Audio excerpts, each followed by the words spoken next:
Yes, syempre, we are aiming for Pasig to be a smart city. So we're looking for smart hospitals, smart schools, as well as smart homes.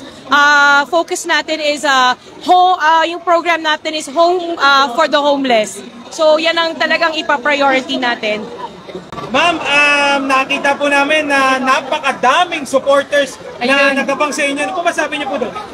Actually, hindi ko expected na gano'n na karami ang supporters natin.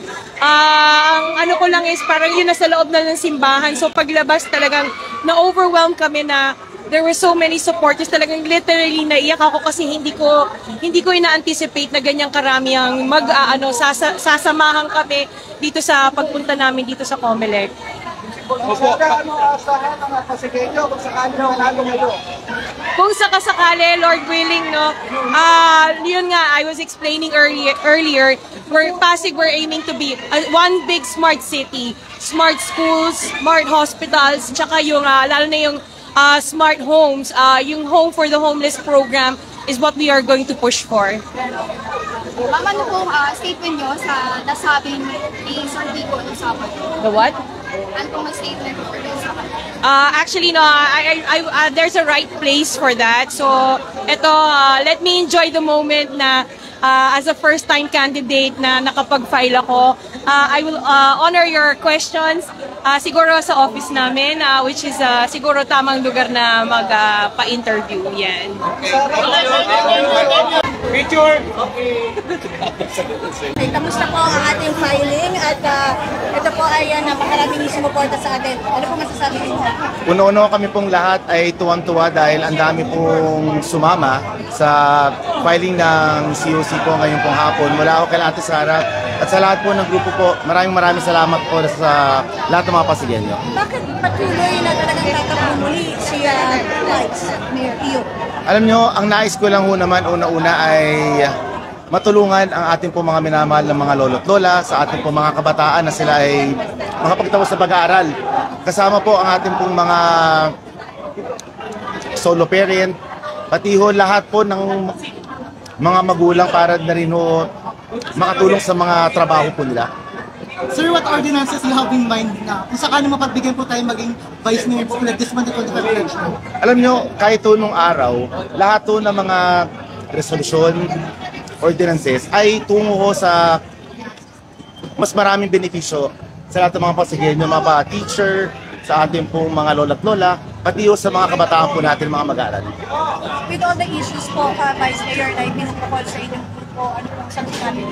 Alam niyo ho, si Ate Saro, ang nais na lang ho naman talaga ay tumulong sa lahat ng mga Pasigenyo. At wala naman pong masama ako na tumulong, lalong-lalo na ako sa mga kapuspalat po natin ng mga kababayan. Dahil kailangan ho talaga natin iangat ang buhay ng lahat ng mga Pasigenyo. Is that also the reason kung bakit sa kanila kayo nakutarget? Yes, at nakikita ko naman sa kanya yung sincerity, yun talaga tumulong sa lahat ng mga Pasigenyo. Kaya ako ay kasama ko ni Ate Sara po ngayon po. Mensahe na lamang po sa mga Pasigenyo. Muli sa lahat ng mga Pasigenyo, kami pong lahat ay nagpapasalamat. At sa mga darating araw ay sana ay tayo ay makita-kita at muli ho, wala ho kaming gagawin kundi po tulungan ang lahat ng mga Pasigenyo. So nakakatuwa na may sumasalubong sa inyo, may mga nagpakita ng suporta, talagang nakakakurot ng malaki, nakakabawas, nakakawala ng pagod pag nakikita po natin yung mga ganitong tao. So maraming salamat sa lahat ng mga nagpakita ng support, sa mga dumalaw po sa atin dito sa official na pag-file po natin ng candidacy. Yes. Yun na po, masasabi na lang po sa mga Pasigenyo. Sa susunod ay yung mga plataforma nyo naman ang aming itatanong. Sige. Bibigyan natin ng time. So, sa mga Pasigenyo, officially we are tendering our intent to serve the Pasigeños with all our heart, with all our might. So, siguro ang hiling lang namin is to give equal opportunities to all na makikilala nyo po. Tanungin nyo yung mga teacher nyo, tanungin nyo po yung mga kapitbahay nyo, yung mga nagtatrabaho sa gobyerno, ano ang estado, ano ang nangyayari at ano yung kaya namin na maihandog, maitrabaho para sa Pasigueño. Alright. Maraming salamat po. Thank you po. Okay. Thank you very much.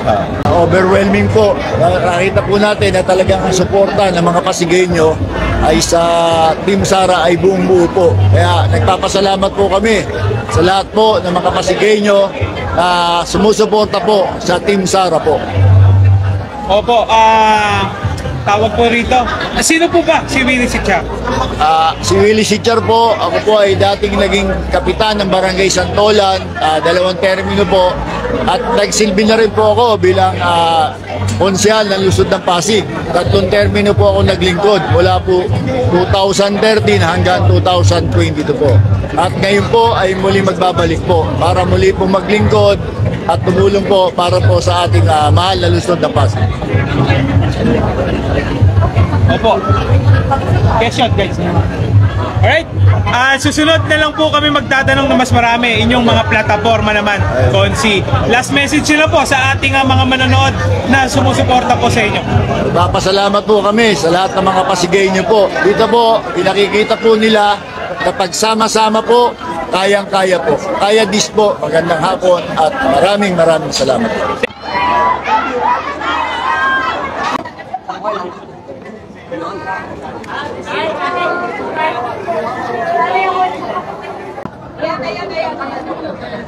Oh, TV naman, TV.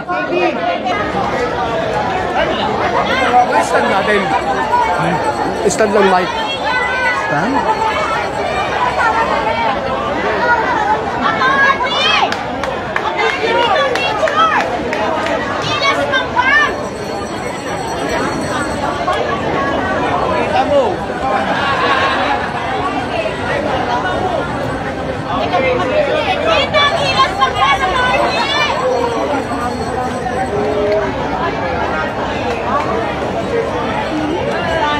Stand.